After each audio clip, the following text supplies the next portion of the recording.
C'est une question qui revient souvent et le cheikh m'a aussi demandé de clarifier cela un peu. Et Inch'Allah, les frères peuvent faire une vidéo plus courte à partir de cela.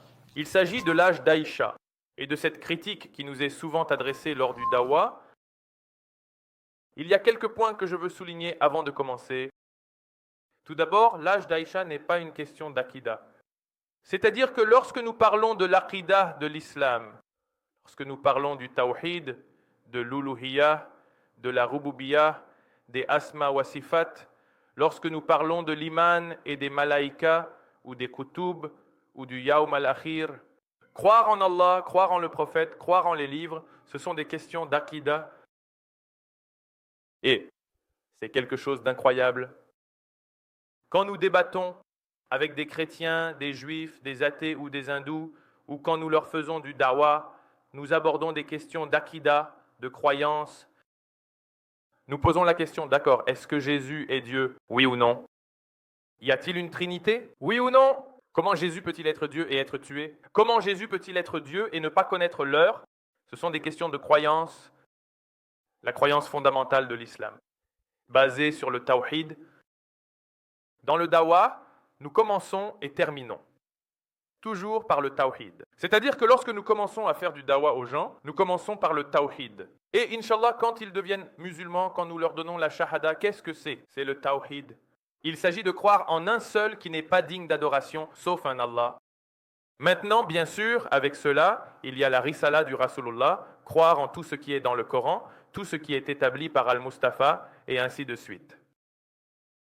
Quand ils reviennent vers nous, littéralement de nos jours, ils ne soulèvent presque jamais la question de la croyance.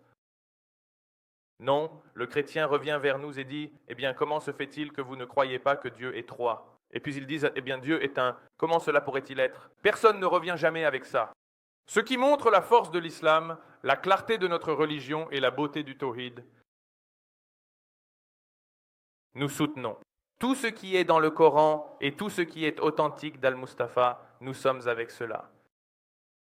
Quand nous les confrontons avec leur propre Bible, vous avez vu les contradictions d'âge.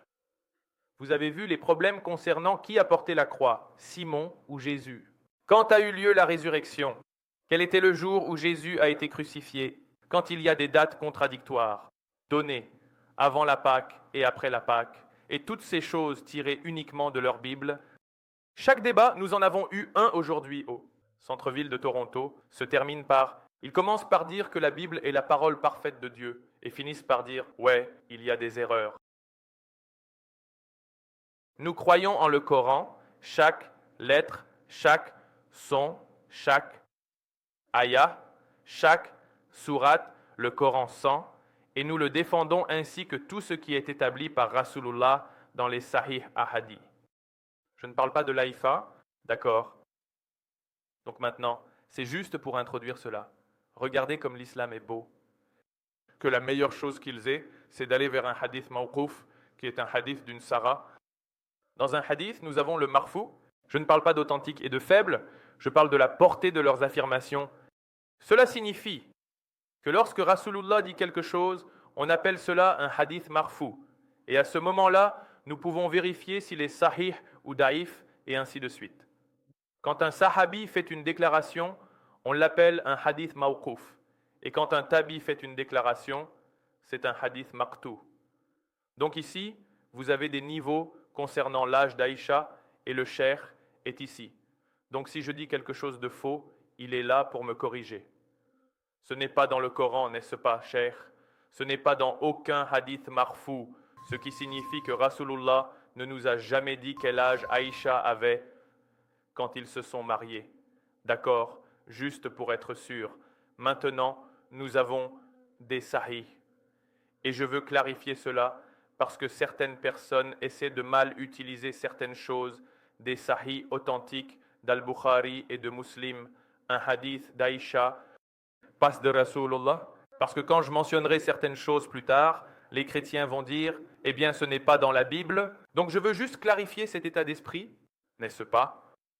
Donc, Aïcha, pas de Rasulullah et pas dans le Coran, elle mentionne les âges de quand elle a été fiancée. C'est-à-dire quand elle a été donnée en mariage et quand elle a été effectivement c'est-à-dire consommer avec le mariage, la consommation du mariage. Et ici, vous avez un hadith dans le Sahih d'Imam Muslim qui mentionne l'âge auquel elle a été donnée. Je veux dire, en gros, vous pourriez le voir dans le sens occidental d'un engagement avant de vraiment passer à l'acte, n'est-ce pas? Être à l'âge de 7 ans et le hadith donné à 6, et la consommation du mariage, le véritable mariage quand le mari et la femme se retrouvent, c'était d'attendre. Ils ont attendu qu'elle soit manifestement prête physiquement et mentalement, conformément aux coutumes de l'époque, à l'âge de 9 ans. Et il y a d'autres narrations, elles existent sans aucun doute, mais, comme je l'ai dit, elles ne sont pas dans le Coran, elles ne sont pas dans les paroles du prophète sallallahu alayhi wa sallam. Et Aïcha est une narratrice de hadith incroyable, il n'y a aucun doute là-dessus, mais elle ne rapporte pas quelque chose qu'elle a vu. Cela signifie, si je te demandais, quel âge as-tu? Quel âge as-tu? Tu vas savoir quel âge tu as grâce à quoi? Soit votre certificat de naissance, soit vos parents vous disant que vous êtes né en 19, ceci ou cela, ou quelqu'un d'autre vous disant que vous n'étiez pas conscient au moment de votre naissance. Tu te souviens d'être né? Non, n'est-ce pas? Tu te souviens d'être né? Non, c'est pas. Donc ce n'est pas quelque chose. Mais quand elle a donné 2 âges différents, 7 et 6, au moment de la partie des fiançailles, Imam et jamais nous dans le Sahih Muslim, dans le Sharaf, le Sahih Muslim donne des explications sur pourquoi. Cela signifie qu'il n'y avait pas de certitude, peut-être que c'était entre les deux, peut-être que c'était ça. Donc, cela signifie que ce n'est pas quelque chose dont elle-même était précise.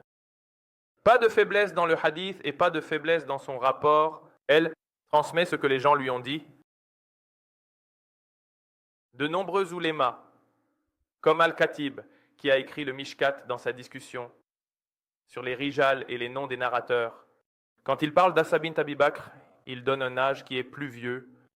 Pour elle, et le fait qu'elle ait 10 ans de moins, et ainsi de suite, 10 ans de plus qu'Aïcha, et il finit par dire qu'Aïcha est plus âgée, mais je ne vais même pas discuter ce point. Je t'informe simplement qu'il n'y a rien de nouveau dont nous discutons quand nous parlons des âges. L'islam, la plupart du temps, nous les obtenons à partir des dates de décès. Cela signifie Khadija, quel âge avait-elle quand elle a épousé le prophète? La plupart. Eh bien maintenant tu as 45, ça je ne l'ai jamais entendu avant. 40, 25, d'accord, voilà. 18, je n'ai jamais entendu ça non plus. La plupart des livres de Tariq la mentionnent à 40 ans et Rasulullah a environ 25 ans. Donc, ce hadith, au fait, est basé sur une narration de Waqidi. Comme le cheikh le sait, c'est quelqu'un qui a narré une grande partie de l'histoire, mais il est matrouk en hadith. C'est pourquoi, et j'ai une vidéo séparée à ce sujet, c'est juste pour expliquer, c'est encore une muqaddima. Nous avons Ibn Kathir dans Bidayah wa Nihayah, va le chercher toi-même. Il dit, Aïcha, ce qui est plus authentique, c'est qu'elle avait entre 25 et 28 ans, le livre de la poésie de Khattab Radiana. Comment avons-nous discuté de cela? Parce que nous parlons de quand elle est morte. Avait-elle 65 ou 50 ans? Et ensuite, tu remontes dans le temps, parce que les Arabes n'avaient pas de calendrier avant l'islam. Cela signifie que nous avons le calendrier Hijri, c'est notre calendrier. Cela a commencé à l'époque d'Umar ibn Khattab. Avant cela, il donnait des noms aux années, à 1000 fils. Mais ils n'avaient pas de numérotation. Donc, si tu ne savais pas quelle année tu es né et que tu n'avais pas de certificat de naissance ni de passeport, alors tu te baserais simplement sur ce que les gens te disaient. Alors, qu'est-ce qui est important? C'est la partie importante maintenant. Quand Aïcha radiallahu anha devait être fiancée au prophète, elle était déjà fiancée à Muslim ibn Amilfil. C'est très important parce que cela signifie, quel que soit son âge, elle était en accord avec l'âge pour se marier ou être fiancée à l'époque où elle vivait. Aujourd'hui, nous avons une idée très différente de l'âge auquel quelqu'un devrait se marier, n'est-ce pas? Aujourd'hui, nous avons le collège, puis le lycée et ensuite l'université. Et puis, tu sais, quand tu as 20 ou 30 ans, c'est généralement à ce moment-là dans l'Ouest que tu te maries, n'est-ce pas? Sais-tu quelle était l'espérance de vie? Moyenne au IVe siècle, dans l'Arabie du 7e siècle, autour de 30 ans. Donc, si tu attends de te marier jusqu'à 25-30 ans, tu ne vas pas avoir d'enfants. Qui va élever ces enfants? Donc c'est la folie des gens aujourd'hui qui retournent à une époque différente et essaient de la juger. À cette époque, quand une femme se rapprochait de la période de l'Eïd, avant cela, quand elle s'en approchait, ils commençaient déjà à choisir quelqu'un pour la marier. À cette époque, il n'y avait pas d'école, il n'y avait pas de... Une fois que ton corps physique donnait l'indication naturelle qu'il était prêt pour l'accouchement, alors il les faisait simplement se marier. C'est comme ça que c'était. C'était il y a plus de 1400 ans, n'est-ce pas? Donc, elle y était déjà fiancée. Quand Allah subhanahu wa ta'ala, à travers, et nous avons discuté de cela dans la Sira et ainsi de suite, a ordonné que Rasulullah sallallahu alayhi wa sallam aille parler à Abu Bakr radiyanha. Et donc, Abu Bakr radiyanha a ensuite rompu les fiançailles parce qu'il y avait deux mouchriks, et Adi, le père, était irrespectueux, et ainsi de suite. Donc il a rompu les fiançailles. Donc, ce qui est important ici, c'est qu'en fonction des coutumes de l'époque, elle était à un moment où elle serait fiancée, et ensuite, ils ont attendu qu'elle soit physiquement et mentalement prête pour le mariage, conformément aux coutumes de cette époque. Si quelqu'un veut se marier jeune, il n'attend pas. Tu attends parce que tu vas être en accord avec l'URF de l'époque. Maintenant, quand les gens parlent de cela comme étant de la pédophilie et qu'ils font ces critiques, qu'Allah récompense un des frères qui est ici. Il m'a apporté quelques livres dont je vais citer aujourd'hui aussi. C'est un livre qui s'appelle Jailbait. Ce n'est pas par un musulman, Caroline. Coca, tu peux le chercher toi-même. Ce n'est pas un livre musulman. Ce n'est pas nous qui essayons de justifier. Non, c'est un écrit non musulman sur la politique du viol statutaire et l'âge du consentement. Et je vais te citer ici juste un petit peu à propos du pays où je vis. Au moins vous êtes des Canadiens ici. Et quel était l'âge du consentement en 1885? Maintenant, c'est très important de faire attention.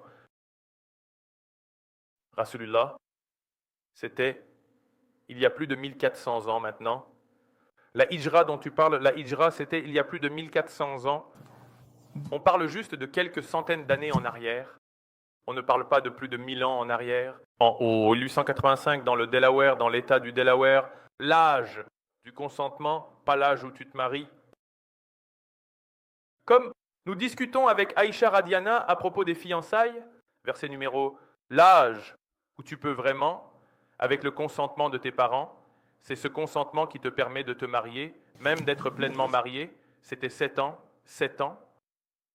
C'est un non-musulman qui a écrit ce livre, n'est-ce pas? Ici, en Amérique, dans le Delaware, avec référence. Va le chercher. Et c'était en 1885. Ce n'est pas de ça dont on parle, tu sais, des 1600 ou 700 ou quelque chose comme ça. Non, la majorité des États. La majorité. L'âge du consentement pour se marier était de 10 ans. La majorité, ce n'est pas une question de supériorité. C'est pas. L'âge le plus élevé, le plus vieux, était de 12 ans. Nous voyons encore un grand nombre qui était à 10 ans, et cela augmenterait, évidemment, à 16 ans, et ainsi de suite, avec le consentement, dans les temps suivants. Donc maintenant, assis au XXIe siècle, si nous disons que tout c'est américain, ces premiers Américains du XVIIIe siècle, XIXe siècle, qui se sont mariés conformément à la loi et à la tradition de l'époque, étaient tous des pédophiles. Cela s'appelle le présentisme. C'est une méthode de jugement incorrecte, car cela était en accord avec l'époque dans laquelle ils vivaient. Maintenant, quelqu'un pourrait dire, eh bien, qu'en est-il des traditions religieuses? D'accord? Nous avons eu un débat aujourd'hui avec un prêtre catholique qui a parlé de la façon dont il adore, où il prie Marie et Joseph, et Saint Joseph, et ainsi de suite. Quel âge avait Marie quand elle s'est mariée avec Joseph? Maintenant, avant que tu ne répondes, les chrétiens pourraient rétorquer, eh bien, où est-ce que c'est dans la Bible? Eh bien, et l'âge d'Aïcha radiallahu anha dans le Coran? Nous allons utiliser le même standard maintenant. N'est-ce pas? Donc, Si vous voulez regarder des documents historiques anciens, c'est un livre que j'ai acheté, c'est de l'histoire Joseph Fabri Lignari. C'est un livre qui est basé sur un manuscrit original numérisé. Il est en fait numérisé, conservé à la Bibliothèque nationale de France, composé en byzantin en Égypte, dans la langue grecque originale au VIe siècle. Et ce que j'ai ici est un scan, en latin arabe, du livre lui-même. Et c'est l'un des premiers documents provenant des chrétiens. C'est tiré de la littérature chrétienne, pas musulmane, même si une partie est traduite en arabe, car ce sont des arabes chrétiens, coptes du VIe siècle. Le temps où se trouvait le Rasulullah, cela ne parle pas des musulmans. Et il y a aussi un texte en latin avec « donc cela parle de l'âge auquel Marie s'est mariée ». Et c'est de la littérature chrétienne ancienne, n'est-ce pas? C'est encore un scan. Elle avait 12 ans quand elle s'est mariée, 3 ans après avoir eu 9 ans. Quand elle a eu 9 ans, il voulait la marier en attendant 3 ans. Elle avait 12 ans quand elle s'est mariée. Quel âge avait-elle? Quel âge avait Joseph? Dans le même livre, vous avez l'âge de Joseph, qu'il était Youssouf al-Siddiq, on l'appelle Joseph le Pieux, Marie.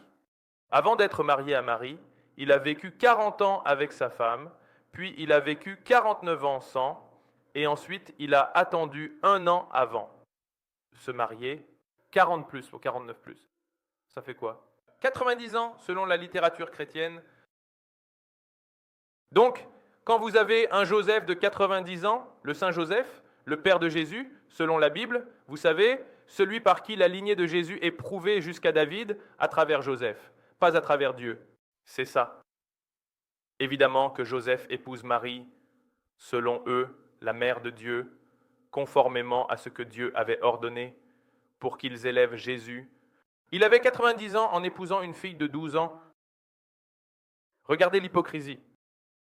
Regardez l'écart. Pas encore fini. Je viens juste de commencer. Je pourrais faire ça. C'est un livre très important. On l'appelle aussi l'Évangile de Jacques, et c'est l'un des premiers écrits qui n'a pas été inclus dans la Bible actuelle. Donc la façon dont la Bible fonctionne, il y avait des livres anciens, les évangiles. C'était là les livres, la parabole des membres, et tous ces différents types d'écrits.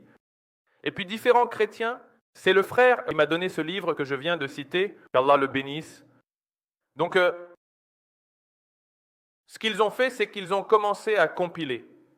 Et différentes factions chrétiennes ont choisi différents livres pour faire partie de la Bible. À l'origine, c'étaient tous des livres individuels, n'est-ce pas? Matthieu, Luc, les Actes, Hébreux, n'est-ce pas? C'étaient tous des individus. Maintenant, les catholiques, leur Bible a rassemblé un nombre différent de livres parmi ces écrits anciens que les protestants, évidemment le livre de Mormon n'est pas là, c'est venu beaucoup plus tard, n'est-ce pas? Mais d'autres, comme les Grecs orthodoxes et les autres, eux. Mais tous ces écrits étaient des écrits chrétiens anciens. Et l'un des plus anciens est attribué à Jacques, le frère de Jésus. Il parle encore du mariage de Marie. Cela est disponible en anglais. On peut comprendre qu'elle avait 12 ans lorsqu'elle a épousé un vieux Joseph. 12 ans. Encore une fois, je veux dire, ce n'est pas comme si j'avais juste sorti une référence au hasard. Non, ce sont des documentations chrétiennes, anciennes, qui ont été écrites, qui ont été utilisées par les premiers pères chrétiens. Et cela est mentionné, et c'est pourquoi, même aujourd'hui, l'encyclopédie catholique mentionne son âge à 12 ans, et de nombreux autres auteurs chrétiens s'appuient sur ces écrits antérieurs. Nous mettons au défi les chrétiens de trouver un écrit ancien comme celui-ci qui indique son âge plus élevé. Montre-nous. Je n'ai pas fini. Nous allons maintenant nous rendre à la Bible elle-même. Parce que vous savez, ils n'ont rien dans le Coran sur l'âge d'Israël. Nous allons donc nous rendre à la Bible. D'accord. Et je vais vous citer Rachi. Rachi date d'environ 1000 ans, après l'époque d'Isaac, ce qui signifie qu'il y a plus de 1000 ans, n'est-ce pas? Nous sommes en 2024 maintenant, n'est-ce pas? Donc il y a environ 1000 ans, c'était un commentateur juif de l'Ancien Testament, n'est-ce pas? Nous examinons le Tanakh et ce en quoi les chrétiens et les juifs croient tous les deux. Et je mentionne cela parce que les juifs pourraient dire, eh bien, nous ne croyons pas en Marie et Joseph et tout ça. Donc, nous allons aborder quelque chose qui se trouve dans la Bible elle-même, que les chrétiens. Et les juifs affirment tous deux croire, et c'est un commentaire qui n'est pas un commentaire musulman. Nous ne disons pas que nous croyons que la Bible dit cela, parce que parfois ils nous disent « Oh, vous ne comprenez pas ?» Non, non. Nous allons nous tourner vers un commentaire juif, ancien, qui est Rashi. Rashi est quelqu'un de bien connu. Si vous avez déjà étudié le commentaire biblique, en particulier de l'Ancien Testament, les chrétiens et les juifs, ils le citent tous les deux, n'est-ce pas? Alors que dit-il? Il dit que 40 ans, c'était l'âge qu'Abraham avait, quand il est venu du mont Moria, et cela se trouve dans la Genèse. 25, 20, d'accord. Donc cela se trouve en fait dans la Bible, Genèse, 25, 20. Rashi commente cela en disant que c'est à cause du verset ici. Abraham avait 40 ans quand il est venu du mont Moria, et il a reçu la nouvelle que Rebecca était née. Et ensuite, il donne la référence de la Bible elle-même, Genèse 22, 20. Il dit, alors, Isaac avait alors 37 ans au moment où Sarah est morte, depuis la naissance d'Isaac, jusqu'à la ligature, lorsque Sarah est décédée. Il s'est écoulé 37 ans depuis qu'il avait 90 ans lorsque Isaac est né, et 127 ans quand elle est morte, Abraham. Et cela est dit dans la Genèse 23, 1. Maintenant, comprenez qu'il donne des références pour chacun de ces points à partir de la Bible, d'accord? Et la vie de Sarah a duré 127 ans, mais Isaac avait alors 37 ans, au moment où Rebecca est née.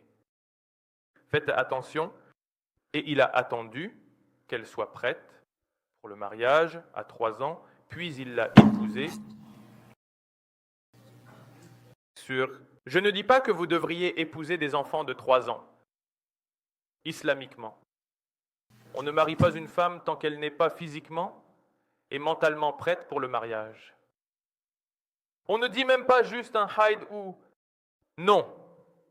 Si vous regardez dans le Majmou al-Nabwi, Sharif al-Muhadab, ou si vous regardez dans l'Al-Mughni d'Ibn Qadama, ils discutent de la préparation physique pour le mariage et d'autres aspects qui sont examinés avant le mariage. Je ne dis pas d'épouser des enfants de 3 ans, mais c'est ce que dit la Bible. Rebecca était mariée au père d'Rix, Isaac était mariée au père d'Rix quand elle avait 3 ans.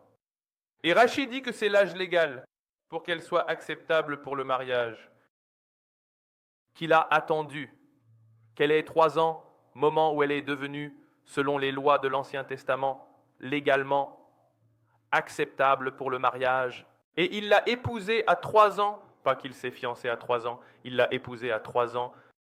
C'est Rachi. Vous pouvez rentrer chez vous et vérifier cela. Googlez Rachi, l'âge de Rebecca. J'ai commandé l'ensemble complet. Nous avons les livres. Alors maintenant, avant que les gens ne deviennent excessifs, hypocrites. Concernant l'âge d'Aïcha, regardez dans votre propre histoire occidentale. Alfonso VIII. Il a épousé Éléonore d'Angleterre en 1170. Encore une fois, c'est récent. En comparaison, quand elle avait 9 ans, Henri a épousé Marguerite de France. Henri d'Angleterre a épousé Marguerite de France en 1172. Quand elle lui a été donnée, fiancée. Vous savez, quand nous avons parlé d'Aïcha Radiana, lorsque la discussion sur le mariage a eu lieu, elle avait 2 andés.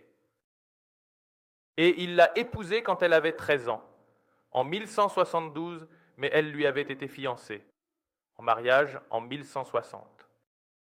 Maintenant, ce ne sont que quelques exemples.